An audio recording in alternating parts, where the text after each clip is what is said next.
The Tale of Three Trees by Angela Elwell Hunt.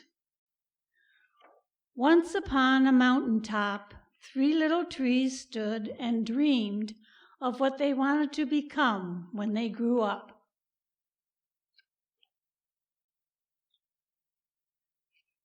The first little tree looked up at the stars twinkling like diamonds above him. "I want to hold treasure," he said. "I want to be covered with gold and filled with precious stones. I will be the most beautiful treasure chest in the world." The second little tree looked out at the small stream trickling by on its way to the ocean. "I want to be a strong sailing ship," he said. "I want to travel mighty waters and carry powerful kings. I will be the strongest ship in the world." The third little tree looked down into the valley below, where busy men and busy women worked in a busy town. "I don't want to leave this mountain top at all," she said. "I want to grow so tall that when people stop to look at me, they will raise their eyes to heaven and think of God. I will be the tallest tree in the world." Years passed, the rains came, the sun shone, and the little trees grew tall. One day, three woodcutters climbed the mountain. The first woodcutter looked at the first tree and said, "This tree is beautiful. It is perfect for me." And with a swoop of his shining axe, the first tree fell. "Now I shall be made into a beautiful chest," thought the first tree. "I shall hold wonderful treasure." The second woodcutter looked at the second tree and said, "This tree is strong. It is perfect for me." And with a swoop of his shining axe, the second tree fell. "Now I shall sail mighty waters," thought the second tree.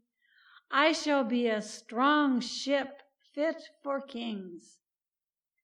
The third tree felt her heart sink when the last woodcutter looked her way. She stood straight and tall and pointed bravely to heaven. But the woodcutter never even looked up. "Any kind of tree will do for me," he muttered. And with the swoop of his shining axe, the third tree fell. The first tree rejoiced when the woodcutter brought him to a carpenter's shop, but the busy carpenter was not thinking about treasure chests. Instead, his work-worn hands fashioned the tree into a feed box for animals. The once beautiful tree was not covered with gold or filled with treasure. He was coated with sawdust and filled with hay for hungry farm animals. The second tree smiled when the woodcutter took him to a shipyard. But no mighty sailing ships were being made that day. Instead, the once strong tree was hammered and sawed into a simple fishing boat.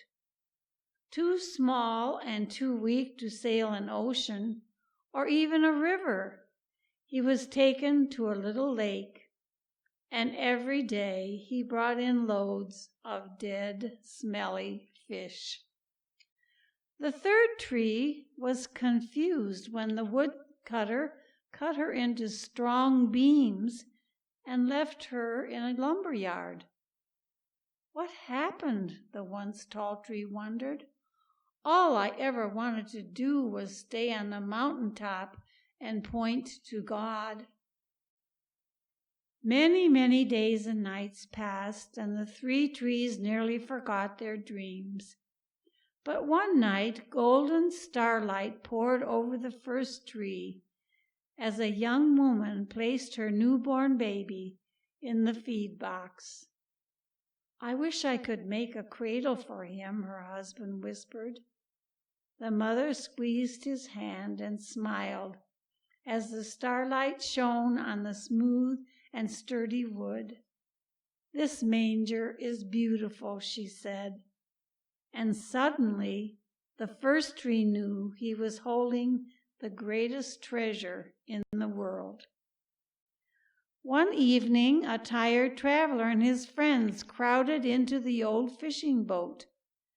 The traveler fell asleep as the second tree quietly sailed out onto the lake.